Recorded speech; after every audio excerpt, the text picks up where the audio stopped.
Okay, so hello everyone. Welcome to this macro overview. It is Sunday, May the 19th. Recording this at about 5 o'clock in the afternoon. I'm sorry if I'm looking very red, guys. It's not that I've been on the beach too much. I have a new camera which seems to have an incredibly saturated red hue to it. So I'm going to work on that. But as you can see, some of the books behind me, whoops, on this side, it's also reversed. They're kind of super red. Anyway, let's get on with it. So let's first of all just see what's going on this week. There's not a huge amount. What we do have, we just have some data out of Canada. We have the Canadian CPI. We also have the RBNZ rate. But just in terms of sort of Fed speakers, probably the most important thing I'll be looking out for is Waller. He often gives us sort of a theoretical sort of framework for the Fed. So that could be quite interesting and potentially market moving on the 21st. So that's on Tuesday. That's on Tuesday morning. We also have US durable goods, which, maybe sort of market moving sort of at the limit. But probably the most important thing I'll be looking out for, we have NVIDIA after the close you see here on Wednesday. We actually have a couple of other interesting ones. I'll be looking particularly at Palo Alto, which is the cybersecurity firm. That's going to be an interesting one after the close tomorrow on Monday.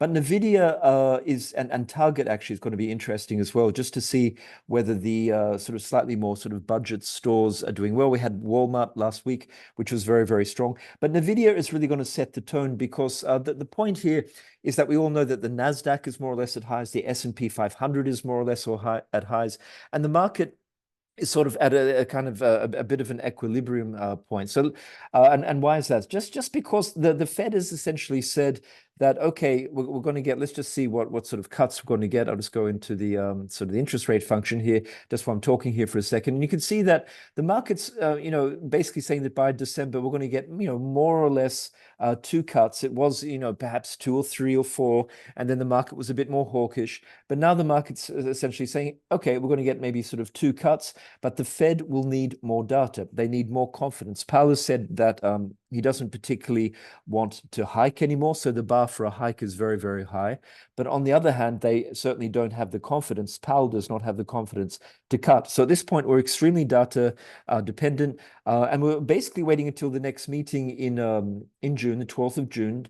And at that point, we'll get a summary of economic projections, which is going to be quite important with the famous kind of dot plot. And of course, on that day, on the Wednesday, we get the next we get the CPI print. So until then, I think, especially this upcoming week, the market will probably range. There's not a huge amount of energy or just information in order to sort of reprice hawkishly or to reprice dovishly. But having said that, of course, NVIDIA is especially in the tech sector, is one to be looking out for. Now, there's no particular reason to think that NVIDIA might, grossly sort of disappoint or anything like that. But if we just look at and see what's happening, it was kind of rejected for the third time lucky at the top, a little bit of rejection. But the point is, if NVIDIA comes in, much better than expected, that could push that into new highs. We could have some kind of, Fibonacci extension up over, well over the $1,000 mark, and presumably that would push the Nasdaq index and also, of course, the SPY much higher, and generally maybe just push into the summer with a bit of a risk on tone until and unless we get sort of more hawkish data from the CPI, or until and unless maybe the Fed, in 3 or 4 weeks corrects the market's perception. So that's basically where we're at. And again, Waller will be interesting, as I said, perhaps on Tuesday, just to give a sense of where the Fed is looking out for. But if that is the case, let's just go on to the bonds now, because that's kind of setting the scene. And what I want to do here is just to look at the 2-year yield. And what you guys can see here is that we're essentially, I would say, stuck in a little bit of a range here. I'll put this on the dailies. I like to look at the dailies. So what we can see here is that if the Fed funds rate is about 5.33% or something like that, the Fed is pricing in, and the market is pricing in, 1 to 2 cuts, technically about 2 cuts at the moment. And that presumes that over the next 2 years, and that's what the 2-year bond yield is here, there should be anywhere, at a minimum, we have to say, let's say 25 basis points, but most probably at this point anyway, 50 basis points. Now, as I say, that could change at the summary of economic projections if or if the CPI comes in hot. But at the moment, what that basically means is that the 2-year yield should be trading, anywhere from 25 to 50 basis points underneath the Fed funds rate, which, as we know, is 5.33, because remember that the 2-year yield obviously needs to discount the future path of interest rates. So at this point, what I'm trying to say here is it seems to me that it's going to be very difficult for the 2-year yield, or just unusual, to really push above what I've put up here, the key zone, which is, let's say about 5%, 505, 510 at the max. And I think anywhere up here, you've got to say that's going to be, a pretty, a good risk reward to be buying, let's say the ZT, the 2-year futures, or maybe the ETF, the TUA, or anything at the front of the curve, just because, most probably that's going to be a bit of a sort of an upper limit for the yields. And as we know that Powell has said that on numerous occasions over the last 2 or 3 weeks, that the bar to hike is very, very high. What would get that above would have to be probably an extremely hot CPI print, which might be reflected in a dot plot, which is much more hawkish. They're taking out any kind of cuts, and maybe extremely strong economic data. But the point is that the Fed the Fed's role in life is not actually to collapse the economy. The Fed's role is to combat inflation and to maintain full employment. So we know that in this election year as well, it's a little bit asymmetric.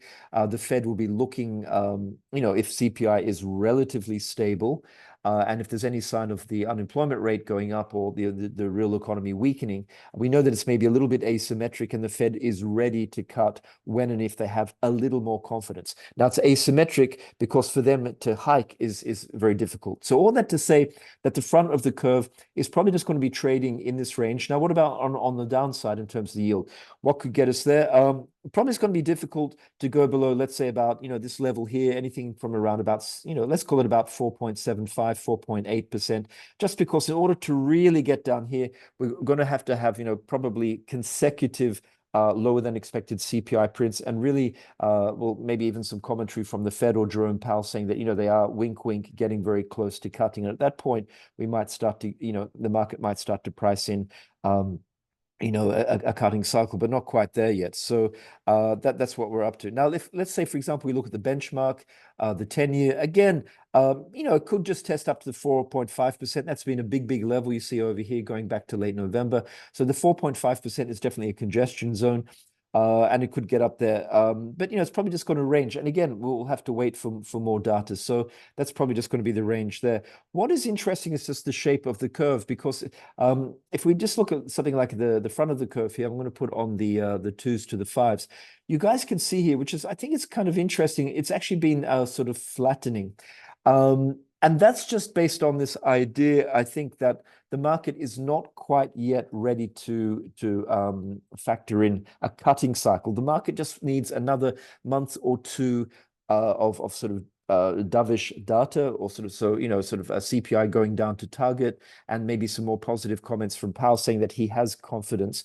So at this point, we are seeing a bit of sort of a flattening still between the 2s and the 5s. But and so the point is, can this go down to, let's say, 4.5-ish, 4.44, 4.43? Yeah, but that's probably going to be about it, because at that point, you'd probably have to say that, what's going to cause that to flatten more? That's going to be unusual, because at that, if it were to go lower than there, so down, more than, let's say, 45 basis points negative on the 2s to 5 curve here, that kind of assumes that the front end of the curve has become unanchored. And why would that be? In a flattening sense, that would become unanchored only if there's a sort of a strong sense that the Fed might actually be hiking. And as I just mentioned, that's a pretty, let's just call it at this point, a low probability. So all that to say that if we do get a bit more flattening down here, and how far away is that? We're now trading at about 39, 40 basis points negative.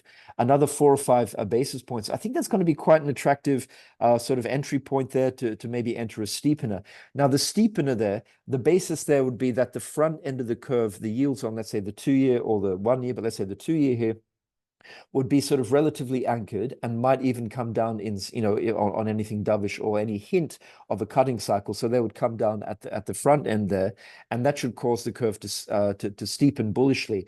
And also sort of bear steepening, which is the other possibility, is just this idea that if the front end of the curve is relatively anchored, we still have, continuing issuance. We still have, a relatively strong economy, although there's perhaps some cracks coming into it. And of course, inflation is not actually coming down that aggressively. In fact, some people say that it's pretty sticky at this point and maybe it's not coming down to the 2% target at all. So all of those are kind of technically steepening, will give a steepening bias.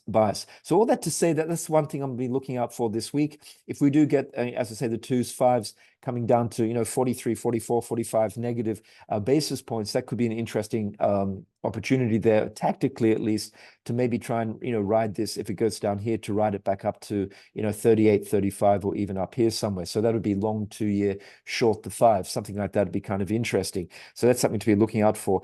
But again, this week upcoming, not a huge amount of data.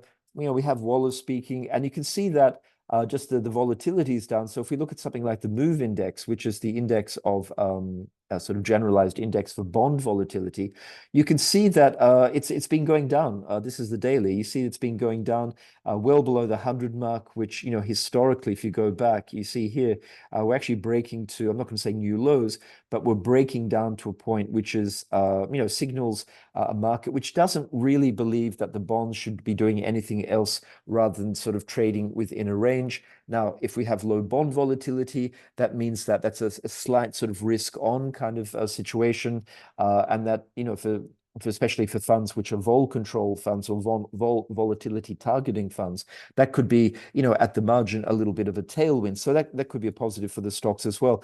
And therefore, maybe one thing to be thinking about here, for those of you interested in this kind of trade, is looking at any potential sell volatility, so short volatility in the bond space, maybe for the next 3, 4, 5 days. As I say, we do have Waller, because we just don't have any anything which is going to be significantly market moving at all until we get, as we say, Nvidia. So let's say Monday, Tuesday coming up, tomorrow and Tuesday shouldn't be, I'm not anticipating a huge amount of action.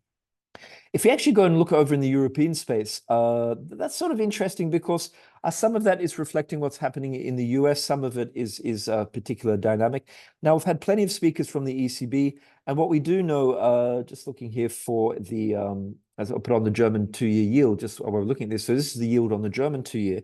We do know that, it's more or less just, pretty much flat around about the 300 basis points at 3% here. And it's interesting to me that that's been going up a little bit. I mean, it's just in a small range, because the ECB has more or less said that they will be cutting in June. But I think just what's causing, the yields just to sort of, squeak up just a little bit is because a lot of members of the governing council, especially the more hawkish ones, have been saying that after June, they're not really guaranteeing a rate cutting cycle. They're saying, let's just see what's going on. The economy seems to be relatively stable over in Europe. It's not collapsing as some people had been forecasting a few months ago. And so the market is now a little bit sort of thinking that maybe the ECB is not going to be cutting very aggressively. It might be more of a measured, every second meeting, so not every meeting. So this whole idea of a huge divergence has, taken a bit of a back seat. Although you've got to say, will ultimately the ECB be cutting less than the Fed? That seems probable. That seems probable to me, because the Fed is, the American economy is still doing pretty well. But nonetheless, just at the moment, we're seeing over in Europe that, and it's interesting if you look at, let's say, something like the 6 months.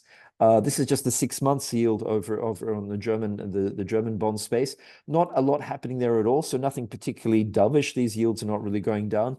And if you look at, let's say, even the 1-year German, just drifting down just a tiny bit. So the market a little bit pausing at the moment. And so why would that? And that just is to say that the market is believing, not only in Europe, which we're seeing here, but also in the US, that this cutting cycle, this upcoming cutting cycle, may be a little more shallow than we've seen sort of historically and generally in the past. So that means that the terminal rate, unless something really breaks, unless we get the European economy and let's say the North American economies really breaking, and we really get a lot of solid weakness, maybe the idea here is that inflation is going to be difficult to get down to 2%, and that maybe with a lot of issuance in the US, that the terminal rate will be a little bit higher than it has been historically. And we can see that if we look at something like the SOFR contracts, which is the short-term ones in the US. I think I've got it up here. Let's see here. Just kind of interesting because you see, this is the implied yield on the SOFRs going all the way out to 2033, almost like 10 years away.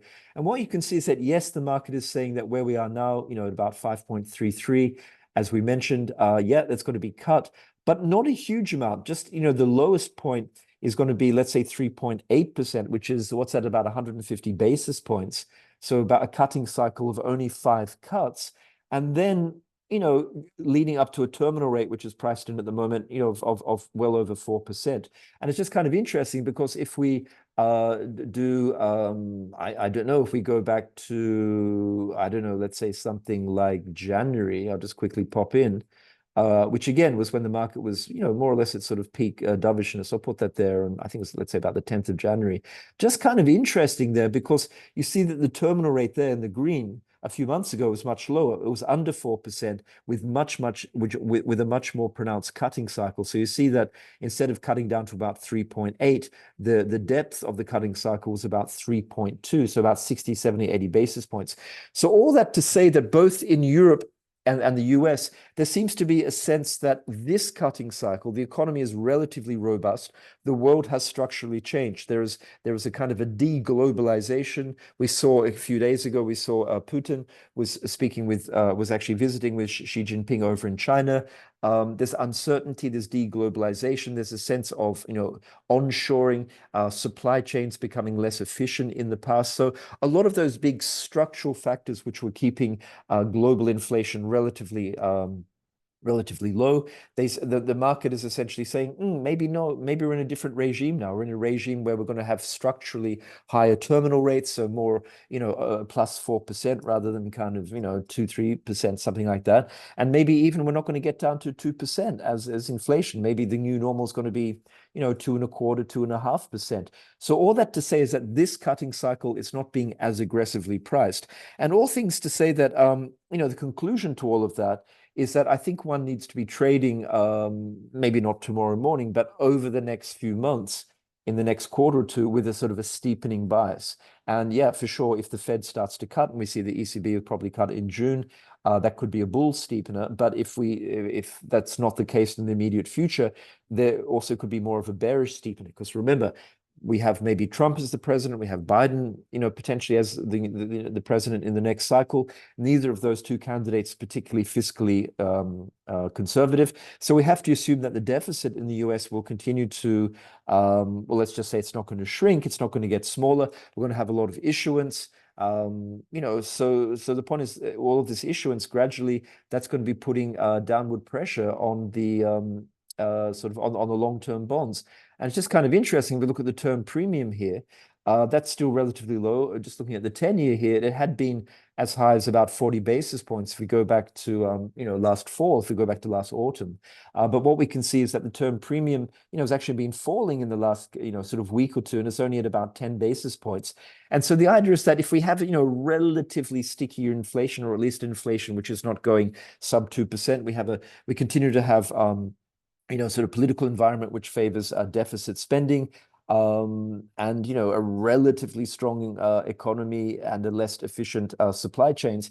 The probability is that we may end up having a term premium, which is going to go a little bit higher. And remember, the term premium is the extra yield which investors demand to compensate for the unknown future path of growth and inflation, extra volatility around those kind of numbers.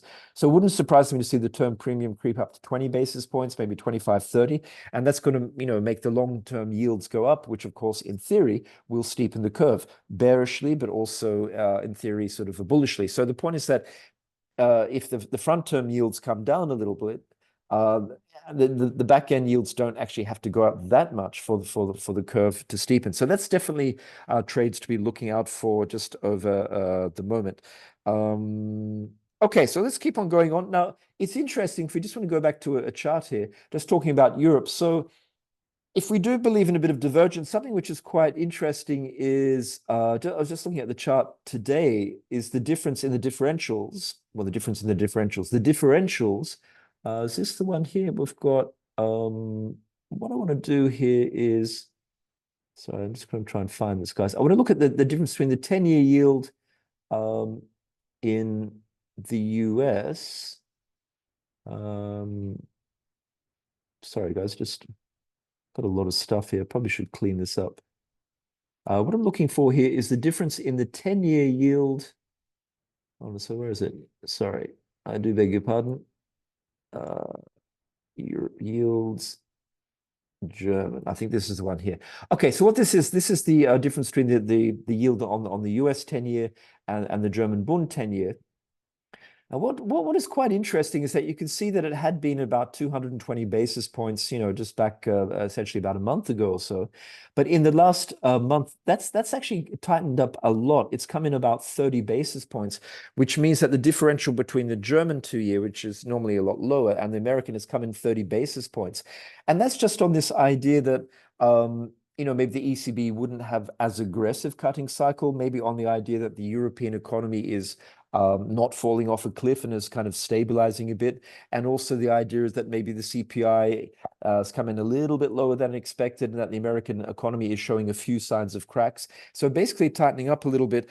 But I think, that's a little bit exaggerated because, and I think that if it does get down to these levels here, something around about, 177, 180, 181, something in this blue box here, which is also horizontal support, that could be a really interesting entry point to play that up to the long side, targeting, maybe up to 2% or even back up to the 2.2. So that implies that one would be buying 10-year German bonds, the Bunds, and one would be selling against that, the US. And basically this idea that there's going to be, structural forces is that, maybe inflation in Europe ultimately should go down more than the US. Ultimately, the US economy, all things considered, is probably going to remain a little stronger than the Eurozone. And also in terms of the political, the deficits we just spoke about in the US, and of course the issuance, the very heavy issuance necessary to fund those deficits, means that the term premium on the 10-year, all things being equal, should be higher in the US. So that's starting to get like an interesting one. And if that does come down for whatever reason over the course of this week, that's definitely something which I'll be sort of keeping an eye out for. Okay, so just extrapolating a little bit from that, there's no surprise there that in the if we look at something like the dollar index, which keep in mind is about 58% euro, we do see that there's been a general a kind of movement over the last week or two. The dollar index here on the daily here has kind of slid a little bit lower. Personally, I think it's going to stay in this little box here. You see this kind of pink box, just kind of range, something down to this level here. Let's say about, 104-ish on the downside and maybe up to about 105 on the upside. And that's just because, there's been a little bit of risk on. We've seen something like the Australian dollar, the New Zealand dollar sort of, going a little bit higher, just on this idea that retail sales was a little less than expected. The idea that the CPI we had was not as hot as feared. And just, maybe a little bit of an overbought situation for the dollar index here. But again, I don't, in my personal view, think that the dollar should collapse here in any shape or form. Over the medium term, because at the end of the day, do we honestly think that the Fed is going to be cutting more aggressively than, let's say, something like the Reserve Bank of Australia or the Reserve Bank of New Zealand, which has the decision this week, or even like the ECB? So that's fine for the moment, just to be seeing that. Again, that's being reflected in the euro, which has had a bit of a sort of a nice move up here, but we're starting to get into some Fibonacci retracements here, and I do believe, as I've written here, that any kind of level up here, the 109.80 kind of level would be a fantastic area to be shorting the euro. Maybe even this week, give it a bit of a pop, here 109.20, something like that. But again, we don't have a huge amount of sort of impetus for that. So these would be sort of technical trades, maybe worth a shot. But definitely this one up here, be looking, anything above 110 would be, I think, difficult, unless we get quite unusually sort of weak data in the US. But again, as I said, we don't really have that this week. So that would be unusual. The only thing I could possibly think of is, let's say, for example, NVIDIA had blowout positive earnings that caused a major risk on rally, and we might see that reflected in the US dollar just being sold off. Sort of technically, we might see that in things like the Aussie dollar continuing to push higher, could push all the way up here, maybe the New Zealand dollar as well. There's some upside targets there. Also, we saw that in those Antipodean currencies that China a few days ago was saying that they might come in and support the real estate market by buying sort of unsold houses, which at the end of the day is, pretty bullish and a bit of a risk on kind of thing. Okay, guys, I'm just going to grab some quick water here. Sorry about that. Okay, so just talking about a couple of commodities here. Interesting one has been the precious metals. They've been very, very strong. Let's look at gold. I'll put on the spot market. I like to look just on the spot. Don't have to worry about that. So obviously what we're getting up towards here, gold was bought aggressively at this level, pushing higher. Now that's an interesting one because gold, we know there's been just structural buying by central banks. We know like the Russian central bank, we know the People's Bank of China are buying a lot of gold bullion. There's quite a lot of retail demand in China, in Asia, in East Asia, in Japan and India. So just on the devaluation of their currencies or the debasement in a sense of like the Japanese yen. So there are structural reasons to be buying gold. We also know that if there's kind of the bond vigilante, this idea that if the Fed is losing control or doesn't really want to hike when perhaps they should be hiking, at a certain point, gold does become an inflation hedge.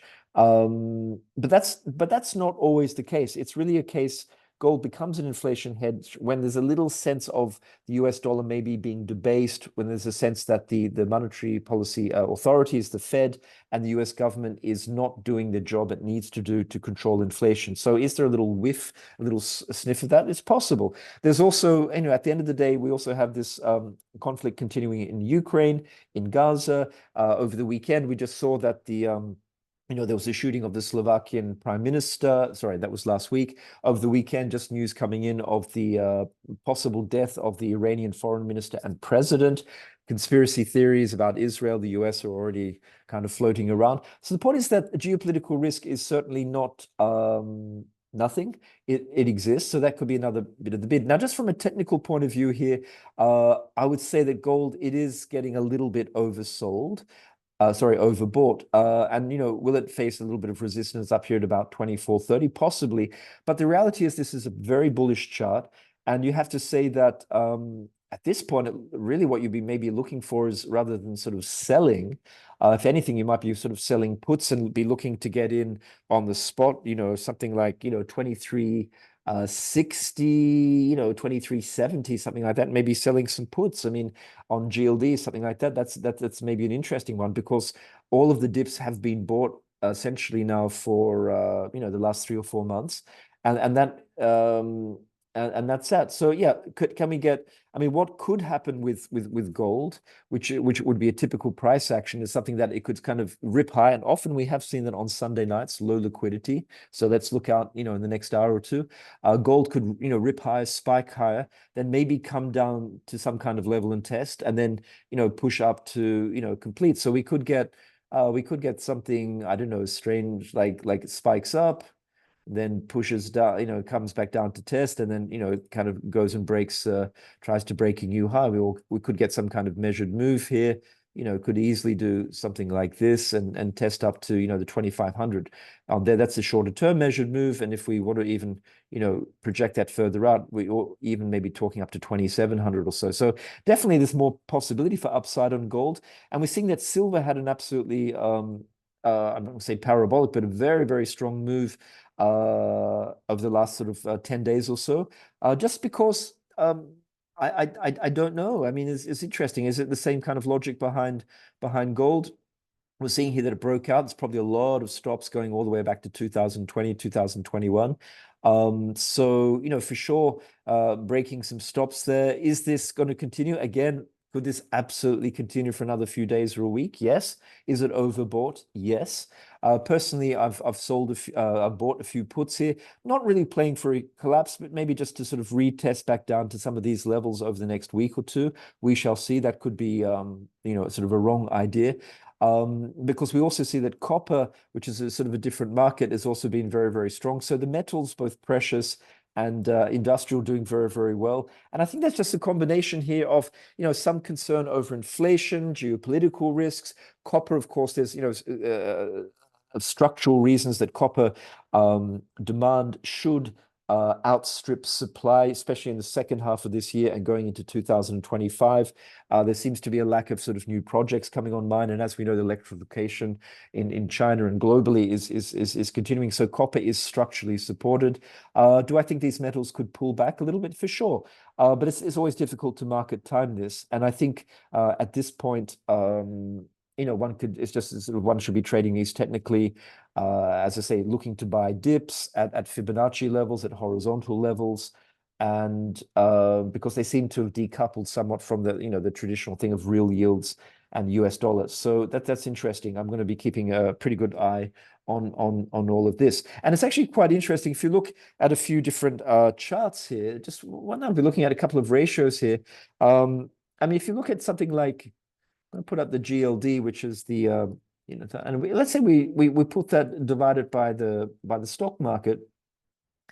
You see here that I mean, just going back quite 2, 3, 4 years, you see here that gold is actually is doing pretty well. I mean, this is gold, as I say, divided by the SPY, and you can see that although the stock market has been very bullish for the last, essentially since the COVID period, you can see that gold is hanging in there quite well compared to SPY. That's where we are. And you see the level now, we're basically about here, is essentially, the average, I guess you could call it, for the last 2 or 3 years. So gold is hanging in there quite well, and especially if you use gold as a kind of deflator or the currency, or measure it against the SPY, you can see that gold is holding up pretty well against the stock market rally. And so definitely there does seem to be quite a lot of demand for gold. I mean, what is interesting to me as well is just to say, well, I mean, is this some kind of, is this some sort of a bull flag here? I'm just looking at this one, the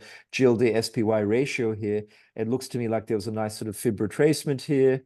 Again, I don't want to over technically analyze this, but 38% fib retracement.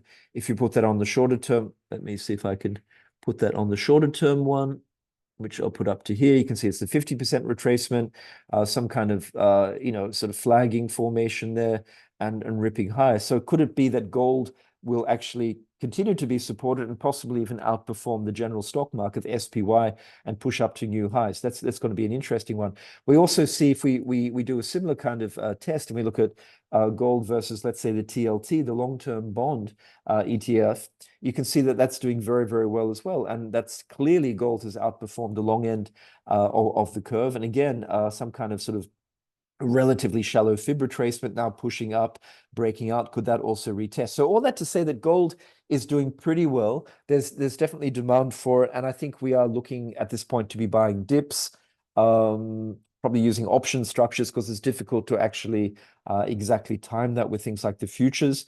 So yeah, and that I think is also supporting silver and copper. And copper, as I said, has its own sort of intrinsic thing. Now, just talking about the commodities here, just want to look at something like DBC, which is kind of interesting. Now, DBC is a general commodity commodity ETF, pretty heavily about 55-60% weighted towards the energy, but significant metals component as well. And just interesting that DBC took a while at the beginning of the year to kind of base on the commodities here. Sort of a flagging formation, but it now does seem to be breaking out as well. So the question here, could DBC, sort of push up a little bit more? Maybe it's going to push up to like 2450 area, something like that, 24 and a half, 2450. I mean, first stop could be up 2410, then up to 2450. That's something I'll definitely be looking out for. But really for that to push up, and again, what we're seeing is that as inflation is remaining sticky and global economies are doing relatively well, Europe and China, America may be slowing down, but not enormously so. It looks like the market wants to be long of real assets, which of course includes the commodities. And that's an interesting one. But in order for that to do pretty well, the DBC to push up more, probably want to see oil and the energy stocks just in general, or just the energy space rather, doing better. So let's have a quick look at oil here. Now, oil is interesting because it had all kinds of opportunities to fall more. There was a head and shoulders here. It came down, went to the uptrend, kind of retested a bit low on this horizontal. This was some moving averages here. I think if I put it on, was it the simple moving average from memory? Maybe it's the the simple moving average. Let's have a look. Relatively supported, kind of, a few spikes down, but basically pretty much supported at the $77 mark. And you've got to say that, anything from, let's say, about the $76, $77 pretty much supported. And it looks to me as though it could break out now up to the upside. Maybe not a huge amount. If we put on a 4-hour chart, maybe, something like up to $82 or something. OPEC, there seems to be some rumblings behind the scenes that UAE maybe wants to, produce a little bit more. Maybe Iraq wants to produce a little bit more. But at the end of the day, global oil demand is still relatively strong. And, the Saudis are sort of trying more or less not to, to maintain some discipline behind the scenes with OPEC plus. And it just looks as though it had an optimal possibility to, to puke lower. And it didn't take it. I mean, it was a double bottom retest, immediately rejected. And here on the 4-hour chart, just get rid of some of these moving averages. But you can see that, it's being relatively supported. There is a little gap here. Actually, I'll just put it back on the daily, on the daily. You see there was a little gap here. And that could be just a nice space to kind of refill up there around about to $82. So that's something, let's see how it opens. As I say, over the weekend, we had news of the possible death of the Iranian foreign minister and Iranian president.